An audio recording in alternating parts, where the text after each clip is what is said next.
Então, É o que dá, é o que vai dar, não vai ter como fazer um milagre. Beleza, vamos lá.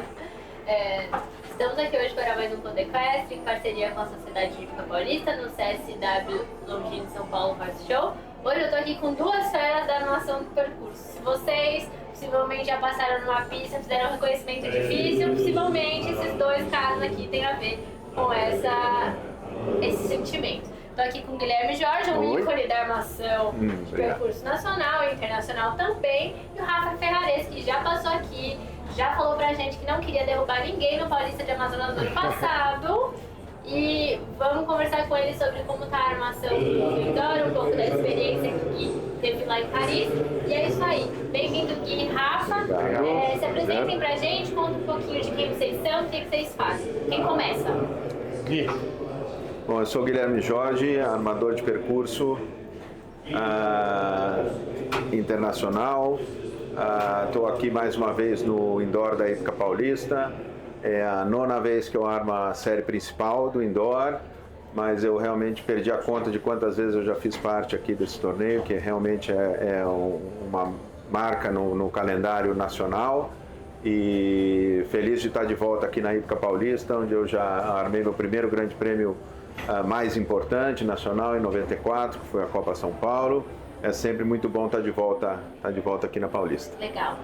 Você, Rafa? Bom, meu nome é Rafael Ferrares, eu sou desenhador internacional também. Estou aqui como co-desenhador, né? Na verdade, exato, a gente trabalha fazendo junto. O Guilherme é um parceiro nosso e é um prazer trabalhar com ele. Para mim é uma honra estar trabalhando com o Guilherme, que é um dos maiores desenhadores que nós temos no Brasil e no mundo. Tem uma experiência muito grande e é sempre importante estar junto nesses concursos que tem uma visibilidade muito grande aqui no Brasil. Legal. Rafa, você já contou um pouco de como você começou a armar lá no outro episódio, quem quiser ouvir tá lá. Quero ouvir um pouco do Gui, como foi essa trajetória para você no meio do cavalo? Eu comecei a montar com 10 anos, eu sou de Campinas, na Hípica de Campinas. Montei até os 17 anos, saltei até categoria júnior. E depois eu fui estudar veterinária. Meu pai era médico, eu 17 anos, apaixonado pelos cavalos. A escolha lógica foi estudar veterinária. Fui estudar lá em Belo Horizonte, na Federal de Minas. E sempre me interessei, sempre achei interessante a parte de desenho de percurso. Em 1990 tinha feito já 2 cursos de um dia, com o Gilberto Fonseca e outro com o Hélio Pessoa. Sempre achei interessante. Em 92 eu armei eu estava trabalhando em Campinas como veterinário, mas aí eles me convidaram para armar um concurso regional. E o Alberto Mulaert, o Mula, que é daqui da Hípica Paulista, era diretor da Federação Paulista, e me convidou para vir armar o torneio de abertura aqui na Hípica Paulista, em 92. E eu achei que eu fosse chegar aqui e armar as provas de 1 metro, 1,10 m, e na verdade eu armei, naquela temporada, a prova principal era a prova de 1,30 m na pista de grama, e realmente eu vi que era, apesar de já estar envolvido como veterinário no cenário no hipismo, eu comecei a perceber que a armação de percurso ia me dar uma chance ainda maior de participar no esporte, que realmente, né, a gente quando começa realmente não é muito difícil sair. E eu comecei a me dedicar, fazia os dois, armava a pista, trabalhava como veterinário. Eu tinha era veterinário de cavalo de esporte, tinha meus clientes, ia para os concursos como veterinário e ao mesmo tempo também armava algumas pistas e fui procurando, né? A gente tinha na época, São Paulo não tinha nenhum armador de pista local, digamos assim, os cavaleiros se revezavam na armação, então tinha bastante espaço e nós tínhamos na época 2 dos meus mestres, que eram o coronel Gilberto Fonseca e o Hélio Pessoa, moravam no Rio, mas foram, toda vez que eu tinha oportunidade, eu trabalhava como assistente deles e também daí dos armadores que vinham de fora, né? O Leopoldo Palacios veio em 94, Eu aí consegui trabalhar como assistente dele no PAN de 95, que foi no Equestre, foi em Buenos Aires, e depois fui à Olimpíada de 96 trabalhar na equipe da Linda Allen. E aí fui me dedicando mais à armação de pista. Em 98 eu deixei a veterinária de lado e comecei a me dedicar só à armação de pista. Legal. Agora não, vou pedir para você contar você de novo. Pode contar. Não, meu pai criou cavalo manga larga machador e meu início foi no manga larga. E aí, por isso que eu me interessei pelos cavalos. E aí a gente teve escola de equitação por muitos anos. E a gente foi nessa parte de armação de pista para trabalhar os nossos cavalos e treinar os nossos alunos. Eu tive a oportunidade de trabalhar com o Guilherme, fiz curso com o Guilherme no Copa Águia, um dos primeiros cursos lá em Belo Horizonte. Ele fez o curso lá. E aí eu trabalhei muito com a Hélio Pessoa. A Hélio Pessoa foi o meu grande mestre, a pessoa que eu tenho o maior respeito e admiração. A Marina Azevedo também me ajudou bastante nessa caminhada. E aí eu fui ganhando experiência, fui fazendo os cursos internacionais, dentro do Brasil também, e depois os cursos internacionais. E eu fiz curso com o Guilherme nos Estados Unidos, nível 3. E é isso. E estou nessa caminhada, a gente está sempre aprendendo, que o nosso esporte está em evolução, né? A gente está sempre evoluindo nas distâncias, no piso, na característica dos cavalos e tudo. Então a gente tem que estar sempre se mantendo atualizado para poder estar sempre dentro do que está sendo usado no mundo todo, né, na verdade. Legal. Então vamos começar pelo começo. Quando vocês sabem que vocês vão armar uma prova, você está armando o nacional aqui, certo? E o guia o internacional. Isso. Beleza? Quais as inspirações de vocês? Quanto tempo de antecedência vocês pensam nisso? Quantas vezes o processo criativo muda da pista que vocês pensaram? Bom, vamos dividir isso em duas partes, né? Porque o trabalho que a gente está fazendo aqui, eu e o Rafael, como a gente está dividindo a armação de percurso e o indoor é um concurso que tem muitos cavaleiros, a gente não tem tempo de rearmar completamente a pista.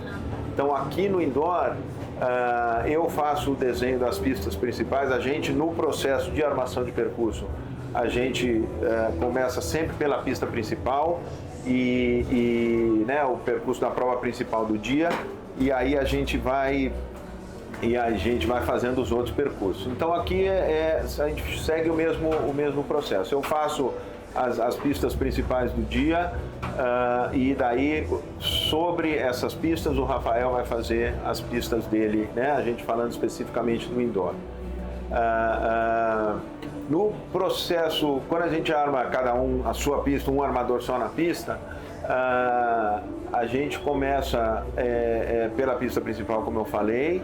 E aí, realmente, como você citou, a gente tem a parte criativa e a parte técnica. Então, a parte técnica são os parâmetros de cada competição, né? Se ela é um grande prêmio, se ela é uma prova ao cronômetro, se ela é uma prova de cavalos novos. E realmente aí entra a parte de criatividade e da sua inspiração. Tem dia que você está inspirado e o desenho flui muito mais rápido. Outra coisa que influencia também é o tamanho da pista. Uma pista maior é muito mais fácil de você fazer um primeiro percurso, ele sai muito mais rápido. E a gente começa, eu pelo menos, né, o Rafael vai falar o processo dele, mas normalmente vamos supor, eu vou armar um grande prêmio, eu começo pelas combinações, pelo duplo e pelo triplo, a linha que eu quero colocar, e aí a gente vai colocando as outras partes da pista e depois vai checando se está equilibrado, o número de verticais, de óxidas, as curvas pela direita, pela esquerda, o tipo dos saltos, o tipo das perguntas que a gente vai fazendo. Boa. Basicamente a gente trabalha da mesma maneira, né? Eu estou muito inspirado, minha escola, na verdade, são eles que me ensinaram dessa maneira e para mim funciona assim. Cada um tem a sua característica, eu também faço as pistas principais e vou tirando as pistas menores. Lógico, primeiramente a gente estuda o programa, né? Vê as características das provas. Muitas das vezes a gente tem pouco tempo para fazer essa mudança de pista, então a gente tem que pensar até mais para a gente evitar ter que mudar muitos obstáculos na pista, que isso demanda tempo e muitas vezes o comitê organizador não tem esse tempo para a gente, tem a manutenção de piso, tem trator, tem água e tudo, então a gente tem que pensar o máximo possível para que a gente faça um percurso diferenciado, para que não fique exaustivo para o público que está assistindo e nem para os cavaleiros que estão saltando. que seja convidativo, que seja emocionante, né? A gente tem que pensar tudo nisso num desempate que tenha vibração no público, um galope, tudo. Então várias coisas a gente tem que pensar nessa construção para que o evento seja sucesso, né? E quando vocês estão montando a pista, vocês falaram que vocês começam pelas combinações. A gente tem vários tipos de obstáculos super diferentes, coloridos e tudo mais. Vocês começam, aqui eu acho que o obstáculo da Longines ficaria bom aqui. Aí com base nisso vocês vão escolhendo cada um onde vocês querem na pista, ou é só tipo, aqui eu quero uma vertical, aqui eu quero um after, independente dele? Eu, pelo menos, e a maioria dos armadores, a gente primeiro faz o percurso, a parte, os obstáculos, as distâncias, as linhas, e daí a gente vai escolher o material que a gente vai usar, né? A escolha do material é muito importante, porque são maneiras de você deixar um obstáculo e um percurso mais difícil ou mais fácil, sem alterar as dimensões dos obstáculos, nem as distâncias das linhas. Então, os cavalos, normalmente, eles prestam mais atenção nas varas que são listradas, por exemplo, que tem mais referência para eles.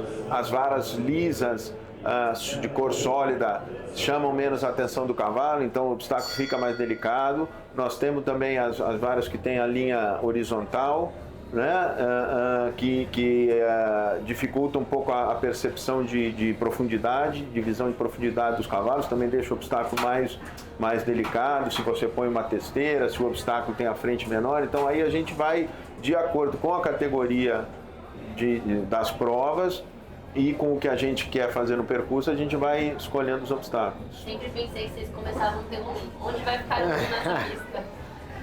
E aí, tem alguma coisa para complementar? Então, basicamente é isso. A parte técnica, a gente utiliza isso, essa dinâmica de obstáculos, um buraco, rio, algumas coisas assim, mas a gente também tenta distribuir as cores. Por exemplo, faz uma linha vermelha e a outra linha amarela. Então, se a gente está muito amarelo no canto da pista, a gente tenta distribuir para esteticamente ficar distribuído, para não ficar pesado numa cor verde, só num canto ou no outro. Além disso, a gente pensa nisso também.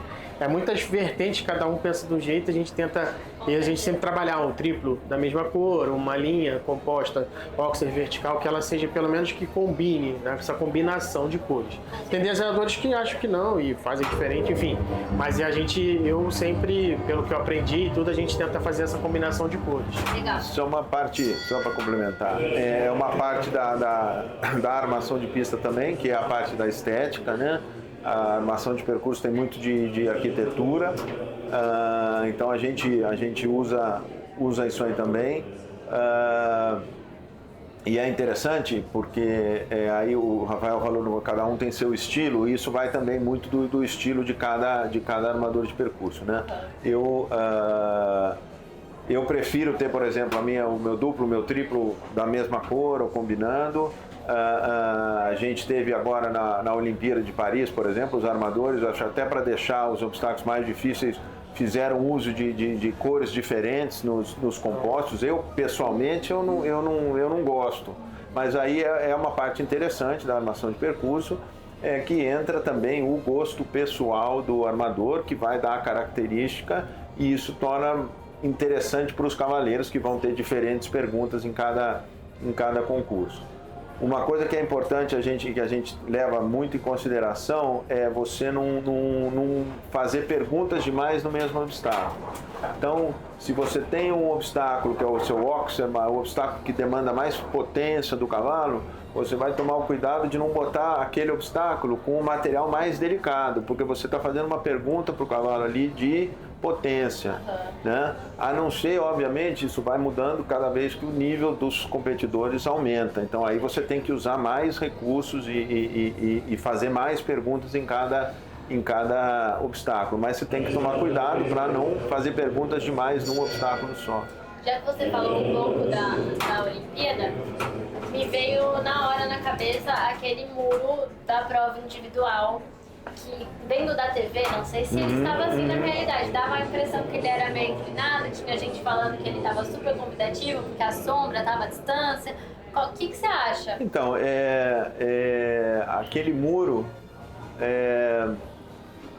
ele realmente tinha um efeito visual forte, E aí, por exemplo, a questão da sombra vai de cada cavalo.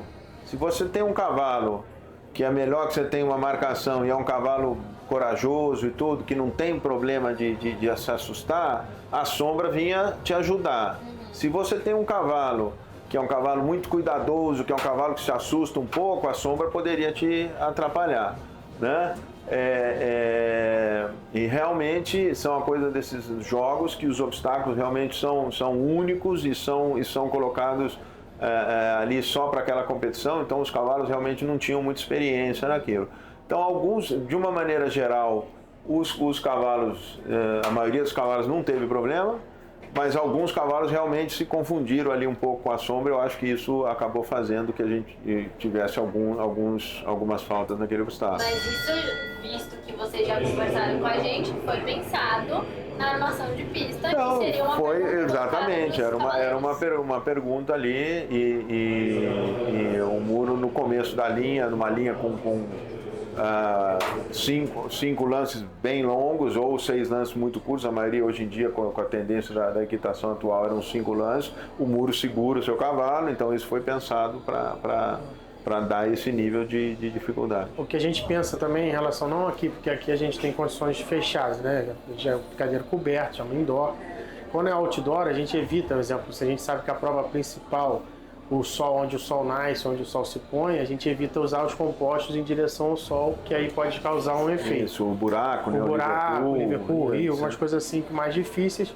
E o muro, quando você utiliza, às vezes um cavaleiro, a sombra tá de um jeito para um cavalo e para o outro, a posição do sol faz a sombra diferente para o outro. Injusto. Mas aí, muitas das vezes a gente não tem muito o que fazer, a gente tenta estudar uma maneira de evitar que isso aconteça, por exemplo, nos compostos, nos triplos, tudo. Especialmente se você tem uma prova como foi essa qualificativa da Olimpíada, que tinha 73 participantes, uma prova que leva 3 horas e meia, 4 horas, os cavaleiros infelizmente têm que lidar com essa variação. Exatamente. E aí, já que continuando um pouco no assunto de Paris, você estava lá como delegado técnico. Isso. Conta pra gente o que você foi passear dessa vez. Bom, Paris foi a minha 6ª Olimpíada. A função do delegado técnico é supervisionar todo o concurso, desde a parte de cocheiras, de instalações para os cavalos, as pistas, o piso das pistas.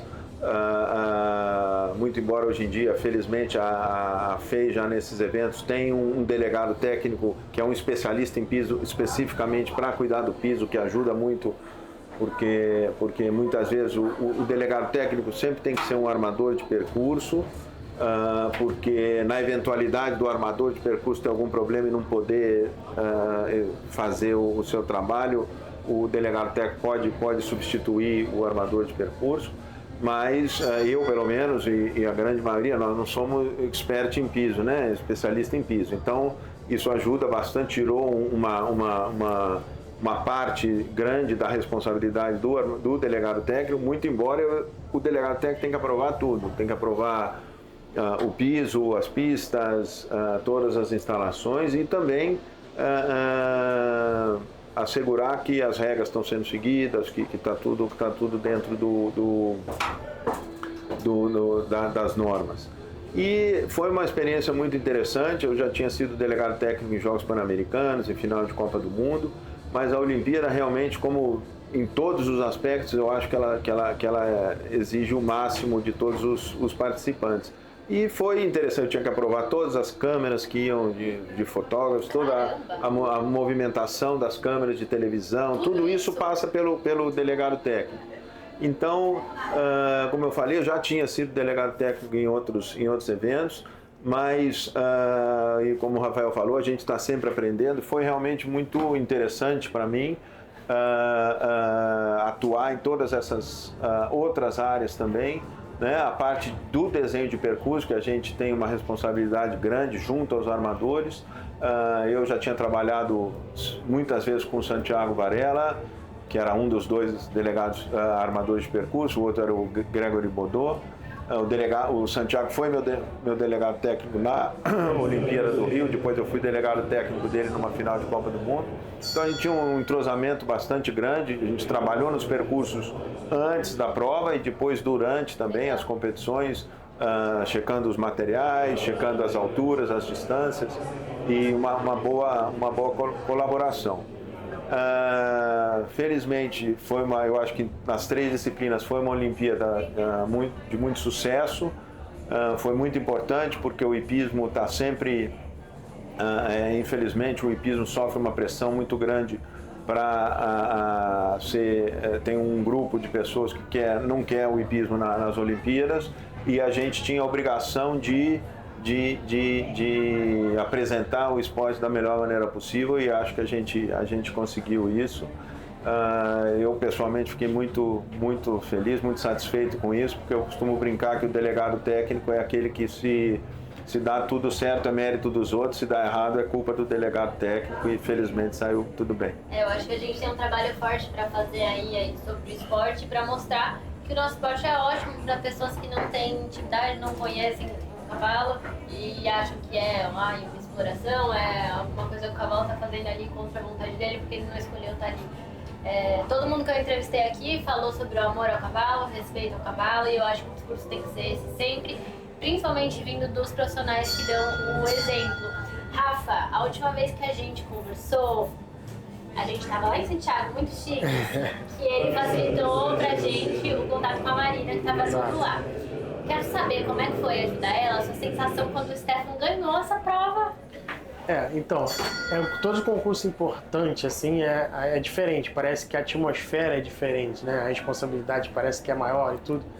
Mas como a gente já tem uma intimidade muito grande, a gente consegue levar... Até uma coisa que eu admiro, o Noélio Pessoa, o Guilherme, até a Marina, sob pressão, eles continuam mantendo, sempre tratam a gente de igual, sabe? Sempre com respeito e até com as outras pessoas abaixo, teoricamente, naquele momento em relação a eles. E é uma experiência, eu trabalhei na Olimpíada com o Guilherme, trabalhei no Pan-Americano, trabalhei em alguns concursos lá fora e eles sempre conseguem manter essa tranquilidade por a experiência que eles têm e vivenciar isso. A Marina foi super bem elogiada lá no Pan-Americano e o brasileiro ganhar pra gente é um brasileiro e com um animal criado aqui no Brasil, feito aqui no Brasil e para mim foi muito legal estar lá e vivenciar isso e mais uma experiência, mais um aprendizado e aí a gente vai sempre estar nessa caminhada de estar acompanhando os grandes para a gente poder sempre estar absorvendo o máximo possível de conhecimento, né? Legal. Só para adicionar nisso aí sobre o fato de pra gente eu senti isso também no primeira Pan-Americanos que eu armei em 2007 no Rio, que o Brasil foi medalha de ouro por equipe, e depois em Lima também.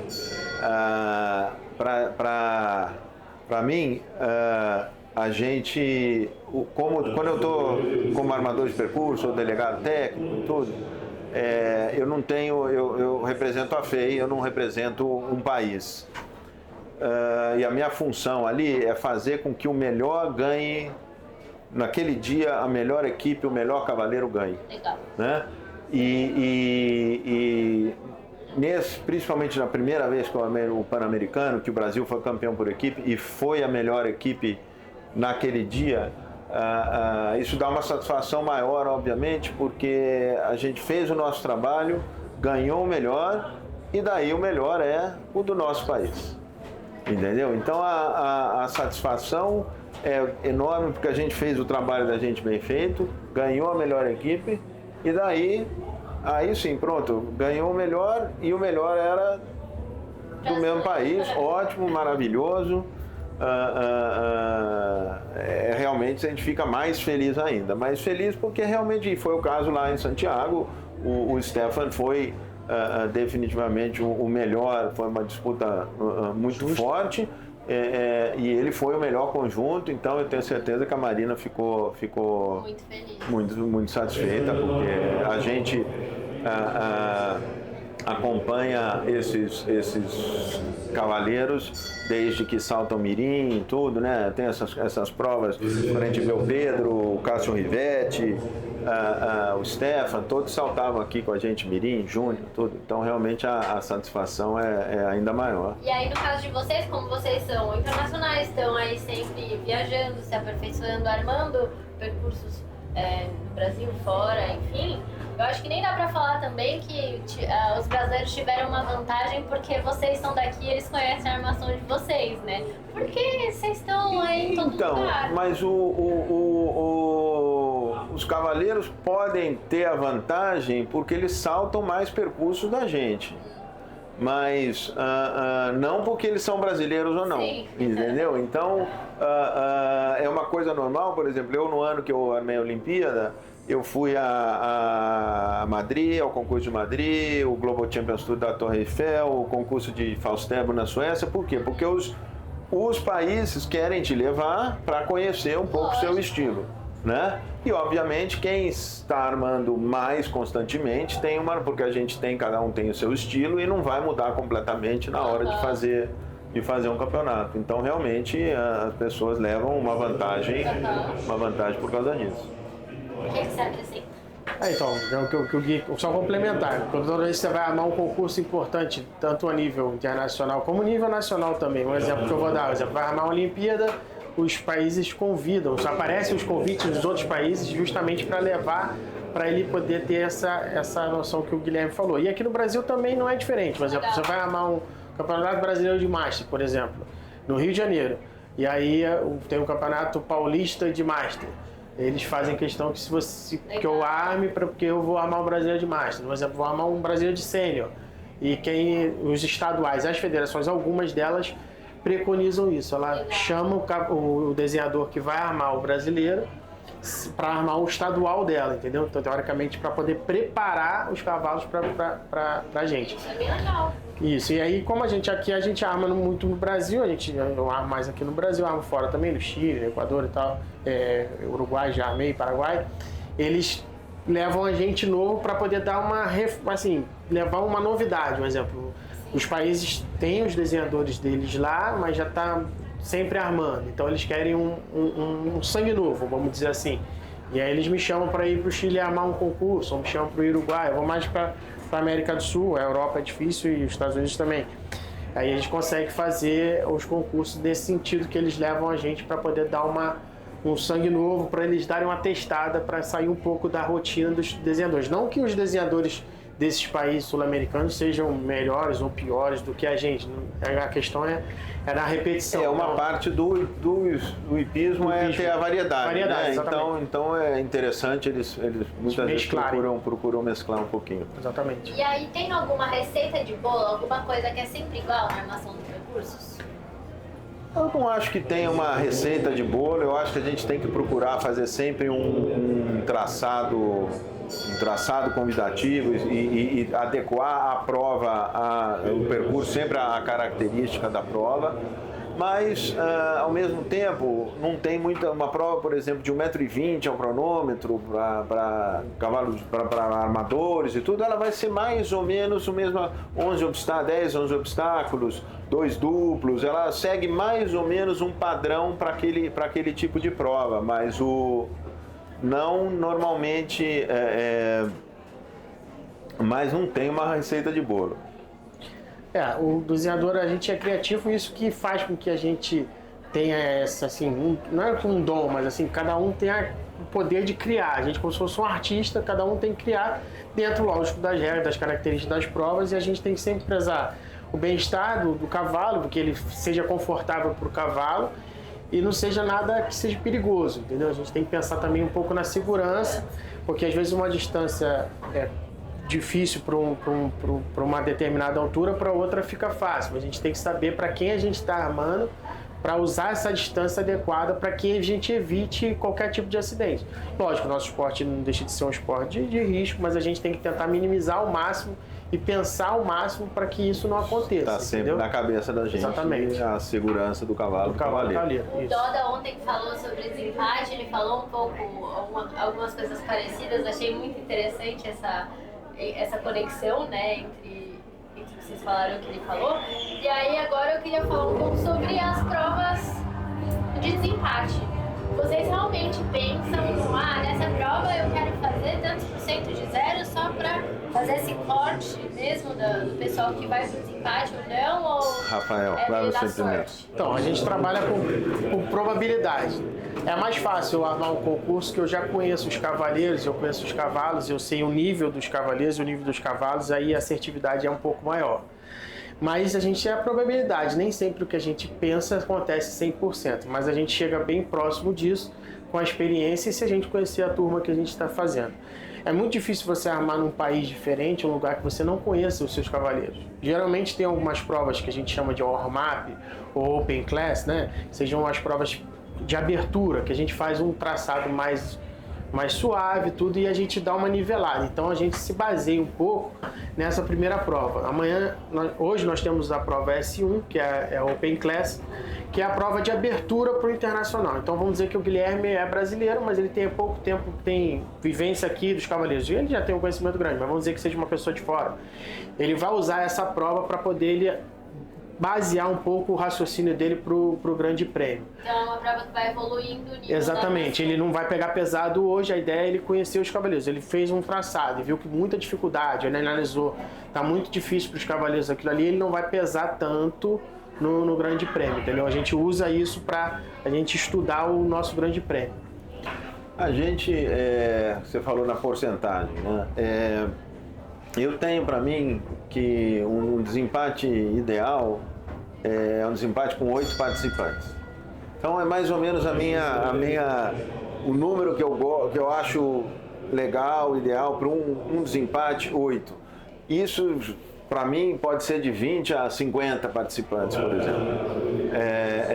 Agora, obviamente, se eu tenho uma prova com 80 e é uma prova de um concurso 2 estrelas, por exemplo, a 1,45, para eu tirar só 8 zeros, eu vou ter que fazer um percurso extremamente difícil, que provavelmente vai ser muito ruim para uma boa parte dos cavaleiros. Então, obviamente, você tem uma prova que você tenha 70, 80 cavaleiros, se você tiver 15, 20 zeros, sabe, é parte do esporte para você manter fazer perguntas adequadas para aquele nível, né? A gente vê cada vez mais, principalmente na Europa, nos concursos de alto nível, desempate com 10, 12 participantes normalmente, porque o nível é tão alto que para você baixar de 10, ter 6, 8, realmente seu percurso tem que ser muito, muito exigente e a gente tem que levar sempre em consideração o calendário dos cavalos, né? Os cavalos hoje em dia tem muitos concursos para saltar. Aquele Grande Prêmio que a gente está armando pode ser o nosso mais importante do ano, mas não é do cavalo, ele tem outras provas para participar, então a gente leva sempre isso em consideração. Como o Rafael falou, a gente procura, se tem chance no concurso, de ver bem os cavalos e os conjuntos nas provas anteriores, a gente tem uma ideia do que vai melhor, do que vai fazer no Grande Prêmio, na prova principal. Agora, como ele falou, é uma probabilidade, a gente não, com a experiência, a gente vai armando, e acredita que aquele percurso que nós estamos propondo vai produzir um certo número de zeros. Mas a gente realmente só vai saber a hora que os cavalos começarem a saltar. E isso também, quanto mais alto o nível, o tempo concedido é uma parte mais importante. E eu tenho para mim que é a mesma coisa. A gente só vai saber exatamente o tempo, se ele está correto, a hora que o percurso começar a ser saltado, né? Para mim, se um armador de percurso fala, não, eu tenho certeza absoluta que o tempo perfeito dessa prova é 80 segundos, ele está, eu não sei, eu queria ter esse poder, eu não tenho. Porque não é nas provas de alto nível, não é que o tempo concedido vai estar errado por 4 segundos. 1 segundo já faz a diferença. 1 segundo pode ser o suficiente para você ter 3 zeros, 1 segundo a menos, 3 zeros, ou 1 segundo a mais, 13 zeros na prova. Então, realmente, a gente uma característica do nosso esporte que os cavaleiros enfrentam um teste diferente cada vez que eles vão na pista e a gente só sabe exatamente como ele vai funcionar, na minha opinião, a hora que você está vendo os cavaleiros saltando. Tem alguma coisa, eu acho que pra mim a realidade que eu faço ainda, tempo ideal, é mais fácil de eu me inserir.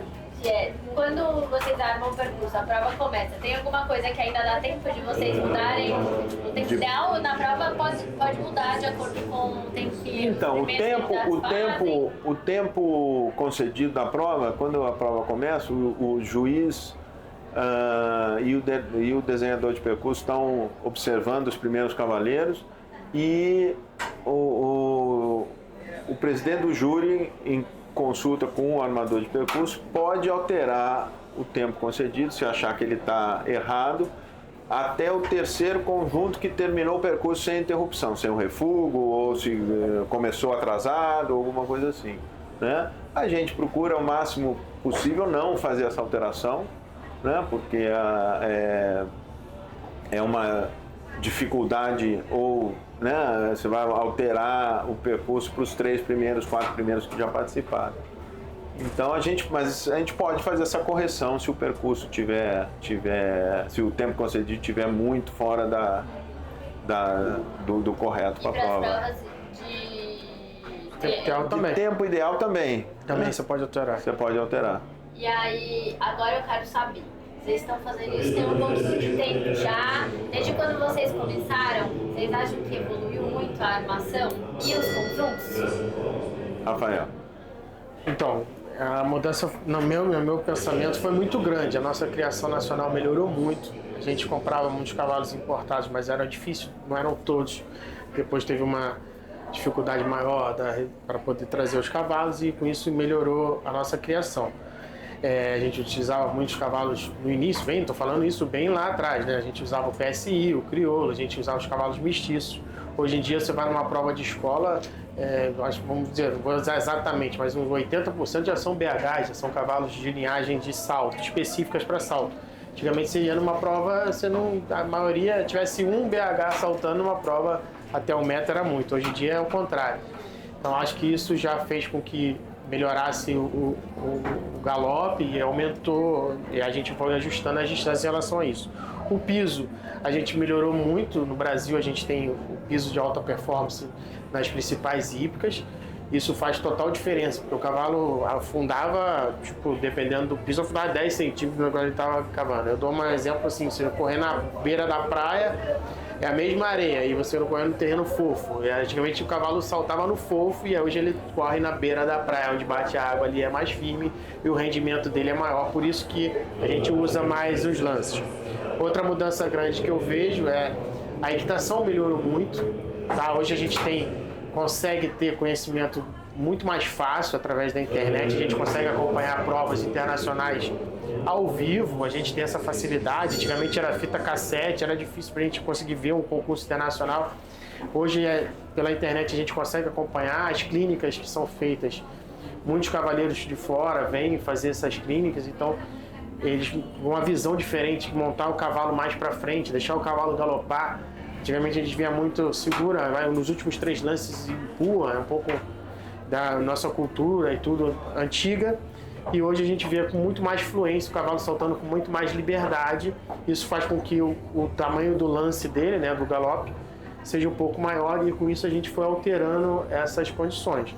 E a evolução também em relação ao peso das varas, né? A gente tinha os ganchos também um pouco mais, eram mais fortes, as varas eram mais pesadas, e tudo isso, essa evolução foi nesse sentido da segurança, né? E ficaram os obstáculos mais delicados. Então, as principais mudanças assim mais radical foi isso: piso, a criação, a equitação e o material usado hoje em dia, que são mais delicados, né? Com facilidade as varas quebram e caem com mais facilidade. Temos os ganchos de segurança hoje que eles desarmam com peso, não são utilizados nas varas de saída do óxido sobre o rio e uma tripsa, por exemplo, que faz com que ela caia com mais facilidade. Então essa é a grande evolução no meu pensamento assim, em relação à armação de percurso. Não, é bem explicado pelo Rafael. Mais recentemente, 10, 15 anos para cá, como ele falou, com a diferença do piso, qualidade dos cavalos, equitação, as distâncias realmente mudaram muito. Os cavaleiros têm muito mais facilidade de avançar, os lances dos cavalos são... O cavalo tem muito mais facilidade de dar um lance maior, então a gente foi ajustando pouco a pouco as distâncias que a gente usa nos duplos, nos triplos, nas linhas, para ter fazer a mesma pergunta que a gente fazia há 15 anos atrás, né? Então isso aí a gente tem que estar constantemente prestando atenção. Eu particularmente ainda acho que é importante a gente fazer uma variação entre distâncias curtas e longas, porque o que a gente quer quando a gente arma um percurso? Qual é o objetivo? É a gente tirar o melhor conjunto, o conjunto com melhor qualidade naquele dia. O que é o conjunto de melhor qualidade? É o conjunto, é o cavaleiro e é o cavalo que salta bem para a mão direita, para a mão esquerda, vertical, óxia, que aceita bem o comando dos cavaleiros. Então você tem que por distâncias longas e distâncias curtas, você tem que fazer todos os tipos de pergunta num percurso para você realmente chegar no seu objetivo, que é tirar o conjunto que está melhor naquele dia. Então eu acho que é importante a gente fazer essa variação, usar distâncias curtas. Lógico, hoje em dia uma distância curta não é a mesma distância em metros do que era há 15 anos atrás. Se você puser uma distância, vamos dizer, numa linha de 4 metros, uma distância de 18 metros, por exemplo, ou uma distância de 21 metros para 5 lances, você vai ver vários cavaleiros saindo em 4 lances, porque hoje em dia eles têm essa facilidade. Então, realmente, a gente tem que adequar isso aí para fazer a distância funcionar, que o cavaleiro tenha que ter o controle, porque isso, para mim, também é muito importante, né? Não só uma tendência de, não, só distância longa, e as faltas acontecem também, porque o cavalo vai se abrindo, vai fazendo e as faltas acontecem, mas eu acredito que a gente tem que prestar muita atenção como armador de percurso para manter essa variedade nas perguntas. Com certeza. Agora, para fechar, queria ver com vocês o que vocês acham que é a tendência para o futuro na armação de percurso.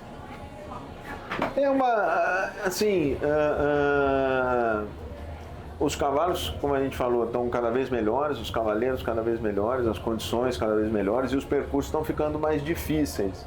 Mas, sempre, como o Rafael falou, com uma consciência muito grande da segurança dos cavalos e cavaleiros.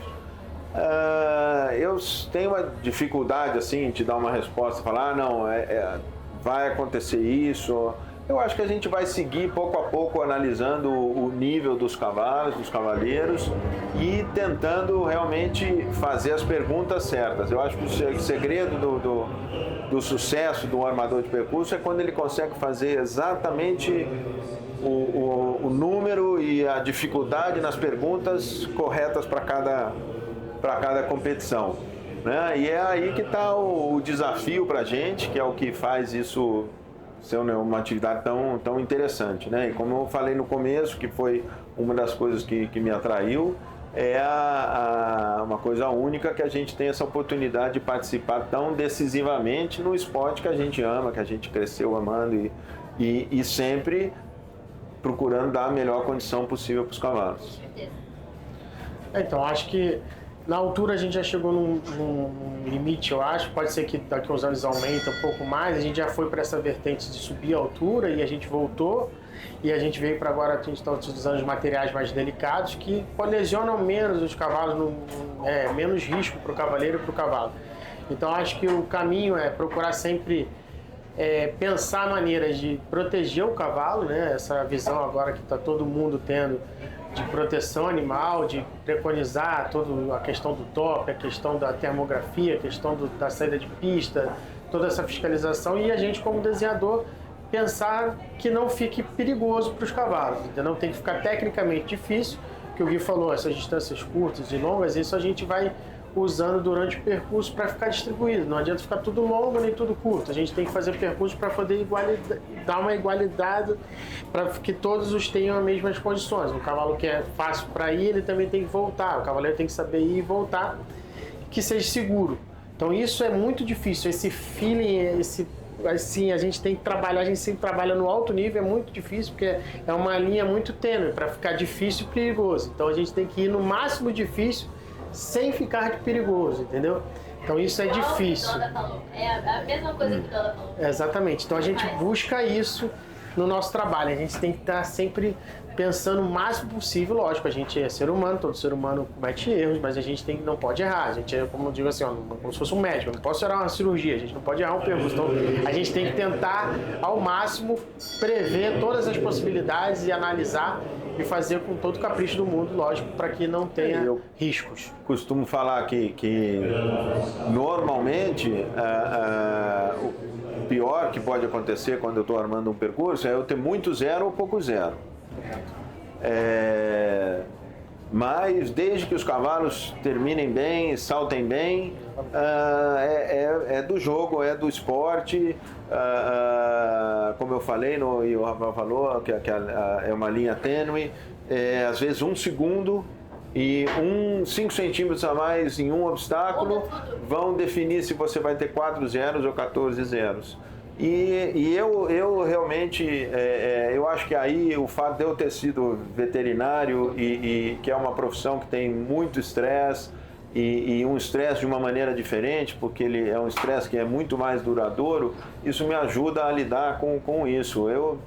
Claro, se eu fizer um grande prêmio e tiver 1-0 ou tiver desempate ou tiver 18 zeros, claro que eu não gosto porque realmente não saiu da maneira como o esporte deveria ser e tudo, mas não me preocupa tanto desde que os cavalos tenham saltado bem. Se eu tiver 1-0 só, mas todo mundo saltou bem, tudo paciência, eu fico chateado ali, tudo dá, mas vamos pro próximo, né?